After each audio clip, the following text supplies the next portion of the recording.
Hello hi नमस्कार. कसे आहात सगळे? छानच असले पाहिजे.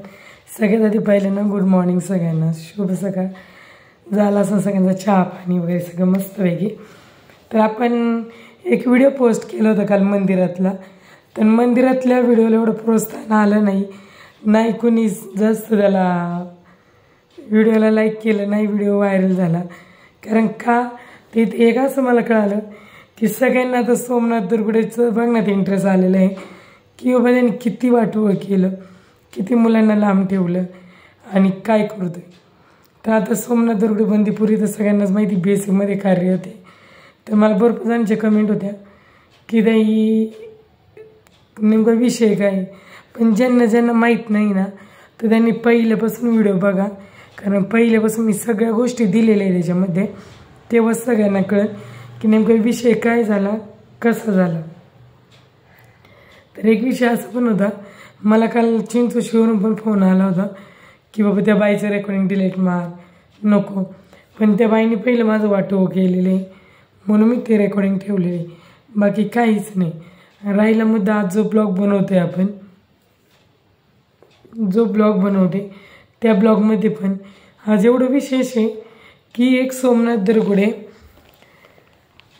दुसऱ्यांसाठी शेती विकून पळून जाणार आहे म्हणतो.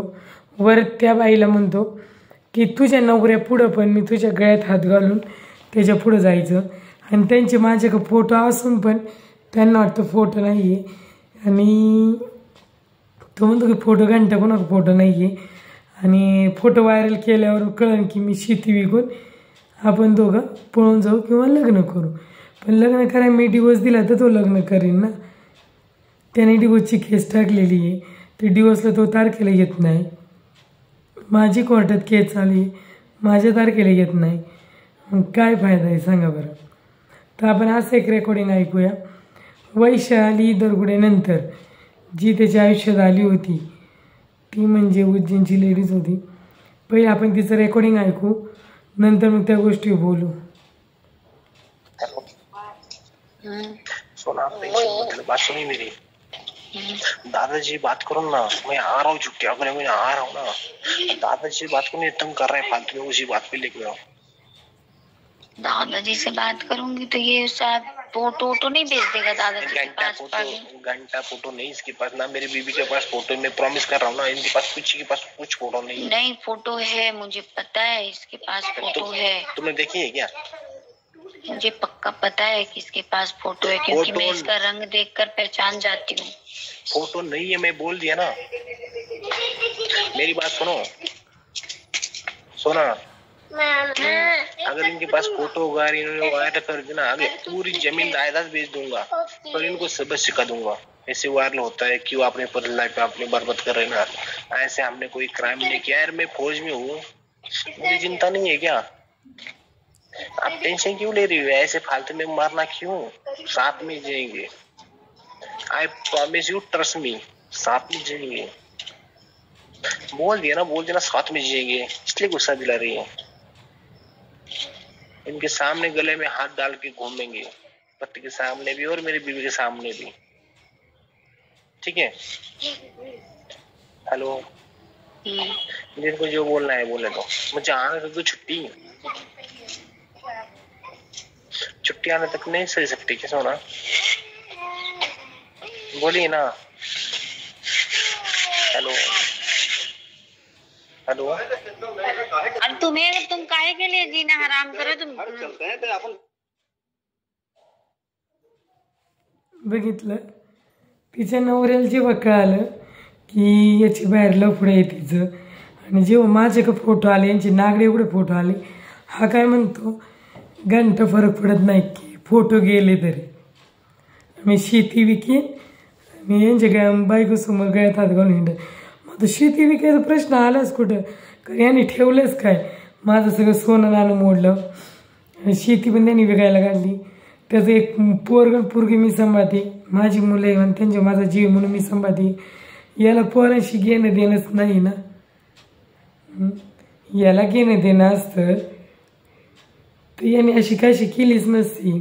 त्याच्या भावाला सगळं माहीत होतं, त्याच्या बहिणीला सगळं माहिती आहे, तरी हे असं करीत आहेत.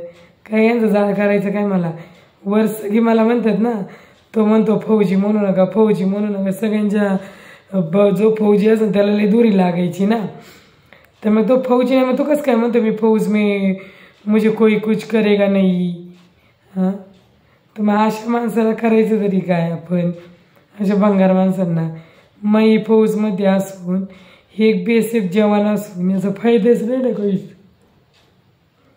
जेव्हा ती बाई त्याला भेटली नव्हती तेव्हा तो दारी पण असा उज्जैनमध्ये पडला होता. असं उज्जैनमध्ये पडायचा. हां, याचे फोटो व्हायरल, त्याची लई इच्छा आहे ना फोटो व्हायरल करायची. नक्की फोटो व्हायरल करायचे आपण. लवकरच मी पण फोटो व्हायरल करणार आहे, कारण त्याला लईच मस्ती आलेली आहे. तो लोकांना घाण घाण बोलतो आणि मला वाईट कमेंट करतो. कमेंट पण त्याची करायची ताकद नाही आहे, पण यूट्यूबला कमेंट करणं हे अधिकारच आहे सगळ्यांचा. त्यामुळं करू द्या, मला काही प्रॉब्लेम नाही आहे. पण त्याचं पण आयुष्यात कधीच चांगलं होणार नाही. आज माझ्या मुलांना वगैरे मारून वगैरे तो खुश राहत असेल तर काही प्रश्न नाही आहे. ठीक आहे, चालेल. चांगलं होते, जे होते ते चांगल्यासाठी होते, जे होत नाही ते चांगल्यासाठी पण होत नाही. मी त्या मताची उलटच झालं ते चांगलं झालं. अशा चिन्हाला ठेवायचा, अशा बाया त्याचा हातबीत लिहायच्या ह्या अशा. त्याचं नाव बी तो काही एकाच बाई संग नव्हता, तो लय बायांसंग आहे. त्यामुळे मला त्याचं काहीही वाटत नाही. आणि त्या बाईंनी याचं नाव बी असं हातावर कापलं होतं, सोमो म्हणून. काहीच वाटत नाही. काय वाटणार असं भंगार लोकांचं आपल्याला तरी. ही असली देव यांना असलं ना नेत पण नाही. विषय काय आहे, लय घाण माणूस आहे माझा नवरा. हा फौज म्हणायच्या लायकीचं पण नाही, एक BSF जवान म्हणून म्हणायच्या लायकीचं पण नाही. होईन त्याला पण कळ काय असतं. आज आपल्या खऱ्या बायकाचं वाटव करून काय झालं, 2 मुलांचं वाटव करून काय झालं. मला एक म्हणायचं आहे, तो म्हणतो ना असं तसं.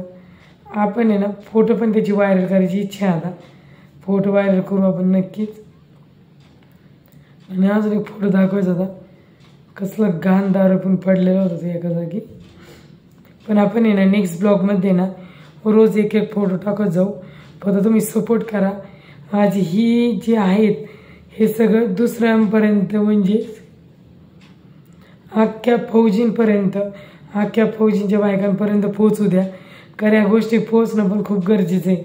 कारण अशा बायकाला अंधारात ठेवलेलं आहे BSFवाल्यांनी पण खूप, म्हणजे प्रमाणबाहेर अंधारात ठेवलेलं आहे. त्यामुळे ना आपण भेटूया नेक्स्ट ब्लॉगमध्ये. तोवर हे सगळ्यांनी व्हिडिओ व्हायरल करा, फोटो व्हायरल करा. आणि याचं जे रेकॉर्डिंग आहे, आज दुसऱ्या बाई संघ आपलं हे करत असेल, जमीन बिमीन विकत असेल तर चांगली गोष्ट आहे. विक बाबा म्हणावं. तुझ्या बापाने घेतलं, त्या बापाने खरं म्हणजे वाटोळं आमचं केलं. तुझ्या बापाला सगळ्या गोष्टी माहीत होत्या, तरी पण त्या गोष्ट बापाने आमचं वाटोळं केलं. काय करणार.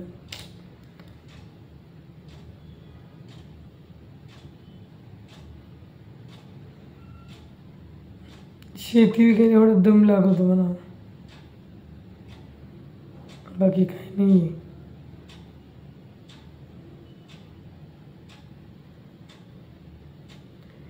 फोटो व्हायरल करायचं पण काही नाही, पण त्या लेडीची बदनामी होईल, बाकी काय नाही होणार.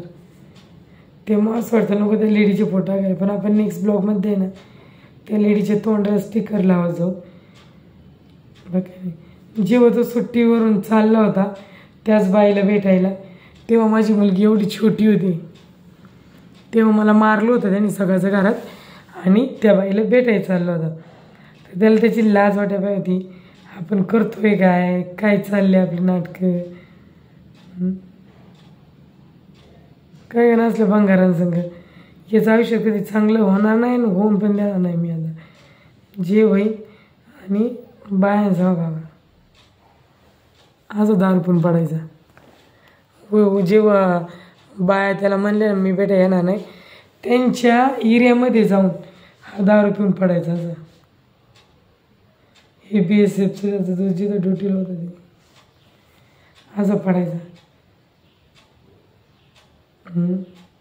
आपण त्या बाईचा फोटो पण मला दाखवते एक, जी आत्ता बोलत होती ती, ही ती बाई. असं हिंडायचा रिक्षा करू. खरा फौजी आहे का? शक्य आहे का फौजी होणं? ह्याची लायकी आहे का BSF मध्ये ड्युटी करायची? राजीनामा देईन घरात बस, बाईला तुला बायाच पकडायची सवय. तर चला भेटू नेक्स्ट ब्लॉगमध्ये. जेवढं जास्त जसा व्हिडिओ व्हायरल करता येईल तेवढं व्हायरल करा. आज एक BSF जवान दुसऱ्यांच्या बायांसाठी शेती जमीन सगळं विकून हिंडायला तयार आहे. असल्या भंगाराची लायकी पण नाही. देशाचे रक्षण करायचे, सेवा करायची. चला भेटू नेक्स्ट ब्लॉगमध्ये. Bye bye.